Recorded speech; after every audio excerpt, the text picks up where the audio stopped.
This is Zen Talk. My name is Mark. The topic is when Zen goes so wrong.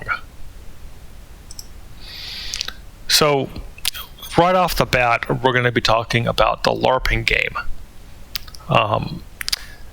This means live action role-playing. So sometimes the Zen centers seem to be the Society of Creative Acronism, the ancient Japanese version.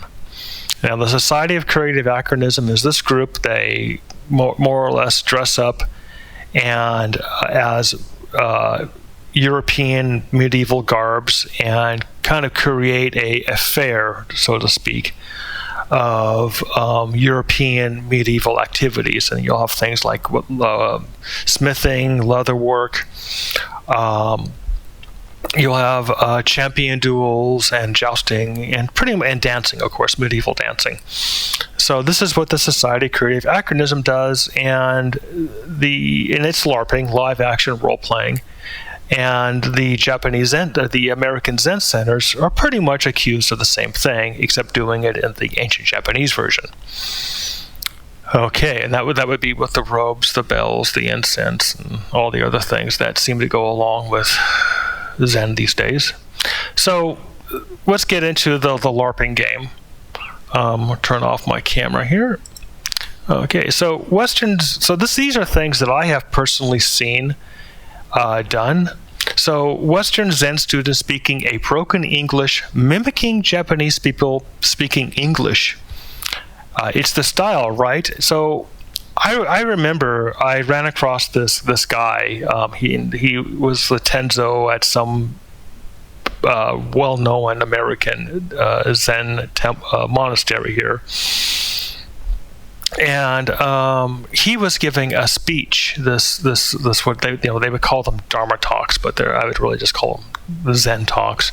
So he was giving a talk, and he was speaking in this broken English, and I was looking at him, going, "This is a guy who is very Western, who looked like he was from like New York Bronx or some sort of English French guy But he had this like mimicking English tone. And so I went up to him and I said, "Why are you talking like that?" And he looked at me, he goes, "Well, it's the style of Zen and people expect it, right? I'm just playing along." And so obviously he was LARPing.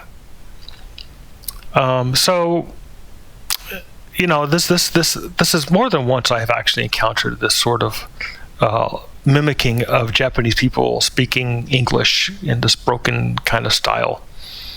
Some people say that, "Oh, my teacher spoke like this, so I have to speak like him." And you just sort of like, wow, this is really serious LARPing going on here. Okay, so the next one is the performing in an ancient Japanese play acting, as if we're in an episode of Kung Fu or being played out. And this is the bowing and the gashoing. And the gashoing is, I'll put my cam on here. The gashoing is the placing the hands and like you're bowing at everything. You're placing the hands together. Back to there. So they're bowing and gashoing at everything and everyone. I've even seen people go gasho to a cat and bow at rocks. So it's this ancient Japanese play acting. And in this whole thing about the Kung Fu, again, an episode of Kung Fu, I've even seen people, they would move their lips real fast, as if they were speaking Japanese silently, and then speak English right after that, as if they were in some sort of anime movie where it's English dubbed over Japanese, so they'll just move real fast, and then you have this sort of slow English that comes out, and your mind just sort of is like it's just a big WTF moment, and then you realize that again these people are LARPing here at the Zen Center playing at this Japanese game. So the next one is the fantasy Zen, and this is where you'll see the sitting around wearing Japanese robes and the religious ornaments and drinking tea. And it's more or less this whole idea that we're all in this Zen Zen center, and we're all Zen students, and we're all playing out this fantasy Zen, and everybody's enlightened and everybody's happy. And it's one of these, again, it's extreme LARPing again, and there's a lot of bowing, a lot of these sort of made up ancient Japanese customs about the drinking of the tea, which never existed. And it's one of these things where, again, your mind is just blown when you see this. And lastly, maybe it's not so much the LARPing, but it definitely is part of the what happens when the LARPing is exposed, is that the students, they raise their fist and not their understanding. And this is when the Zen student gets violent and bad things happen. I personally have been punched in the head by a Zen student for pointing out the LARPing. I have been expelled. I have been shouted at, kicked, just about anything you can have. And because when the LARPing is exposed for what it is, and the Zen student is caught red-handed, instead of having an understanding of what they're doing, they just get violent, and it becomes ouch time. So the phenomena of the LARPing game plays out all the time, even in the large established Zen centers, and those that claim the lineage to the Far East temples. So the LARPing game is played out by and large, from the small temples to the large, and even with those that claim to be Soto or Rinzai. Okay, so the next thing is a New Age, yoga, mysticism, and metaphysics. It is unavoidable that non-Zen teachings will intermingle with Zen. I'll turn my cam back on for a minute here.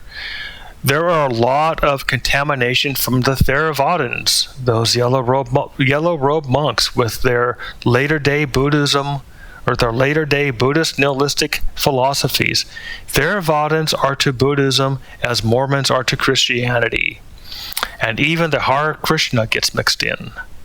So the Theravadins existed before Buddha, and the Buddha did not say, I teach Buddhism. He called his path Brahmayana, which means path to the soul, or path to the light, or the true path.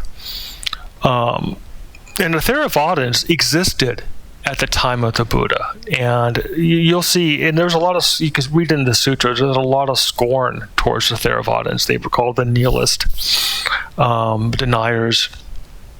So the Theravadins were kind of their own thing before the Buddhist teachings, the Brahmayana, and then after a while, they more or less, I would say, appropriated the Buddhist teachings into theirs and kind of went off in their own direction with their own philosophies, their own sutras, their own histories, their own lineages.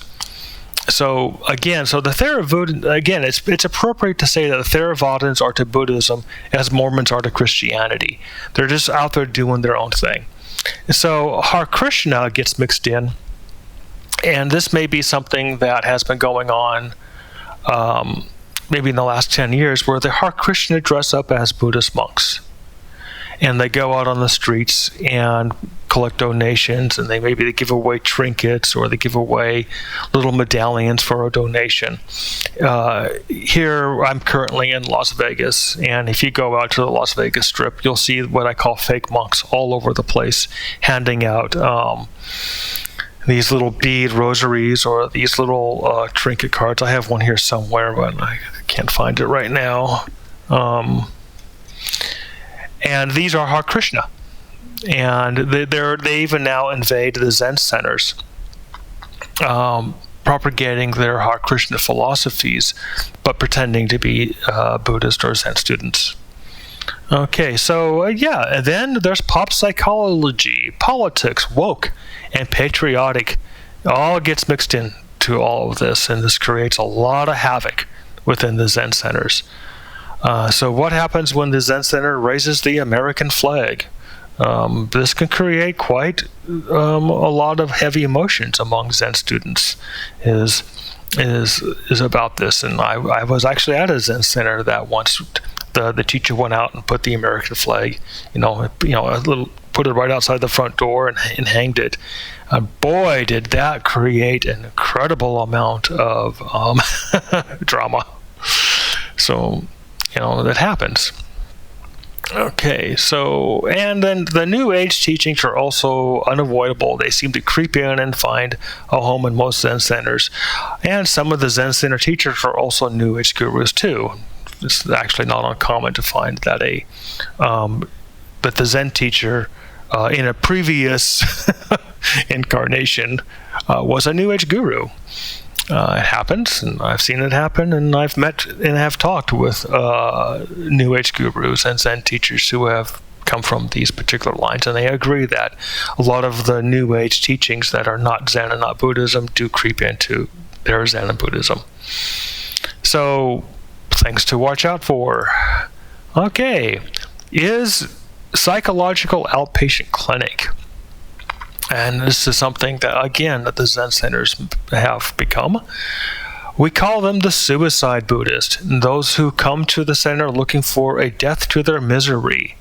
And they'll say things like, we just sit around waiting to die, and then when I'm enlightened, I'll no longer have these problems. And there may be variations to statements like these. And these are just what we call from the suicide Buddhist. And these are people who generally have significant problems in their life, and that they're not spiritual problems, and that they're not problems of a spiritual nature. So go back and turn my camera back off again. Okay, so when I was last at a Zen center, maybe 20 years ago, about 45% of the students were on some sort of antidepressant medication. So I am sure that is far more these days. Zen teachers spend a lot of time doing low-level free psychoanalysis. So is that what the Zen centers are truly about? Low-level free psychoanalysis, talking about your meds, and dealing with very depressed people. This is a big question.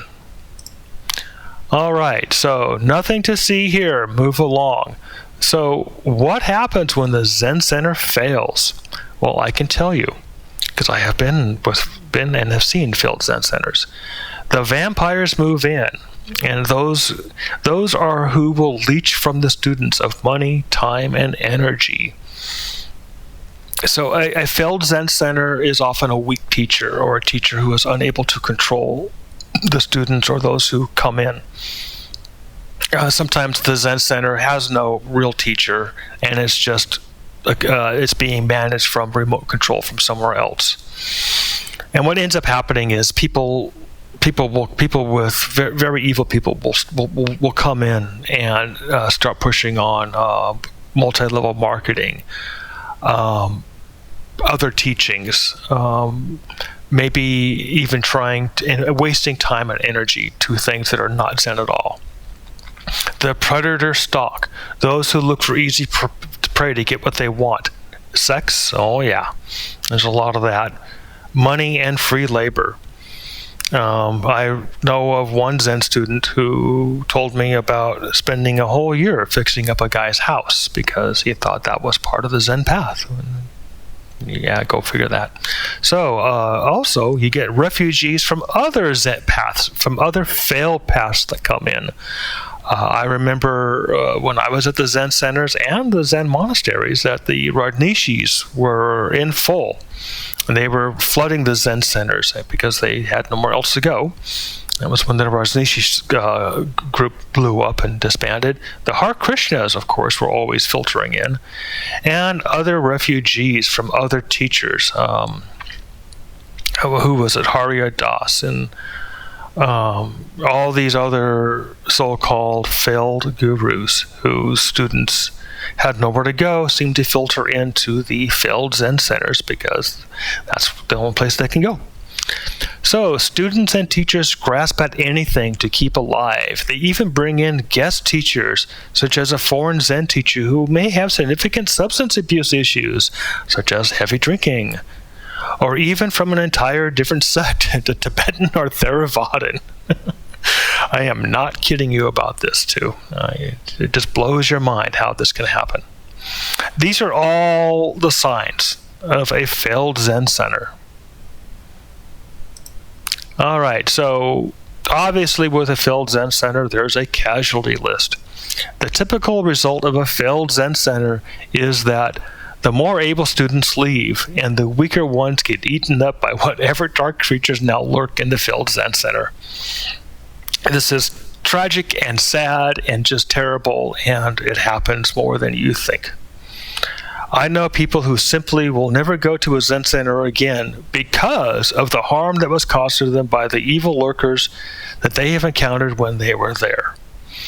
And this often is, you'll probably find a lot of people, far more people that were harmed by a Zen center than were helped.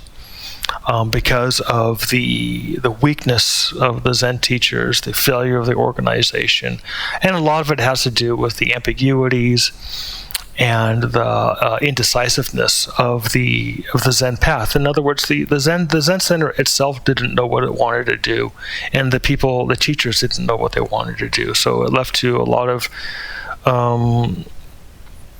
riddles and ambiguities and inconsistencies and injustices, and that leads to the failure. So if our goal is to save all sentient beings, perhaps we should first save ourselves. And this is something that I'll talk about here. So in the end, we may have squandered our time and our energies and our resources, and we may end up leaving the Zen center worse than when we went in.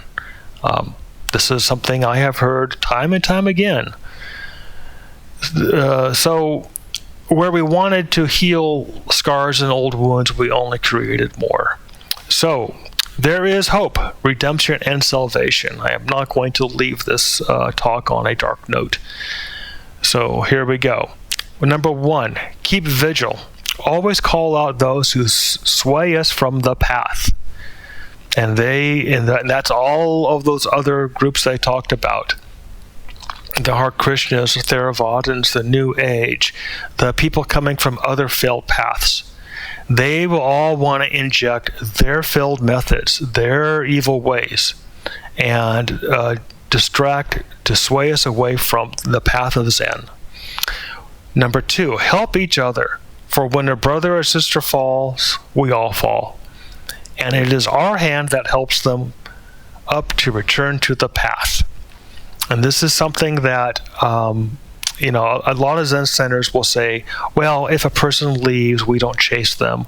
Or if a person is hurt, we don't go and help them. They have to help themselves.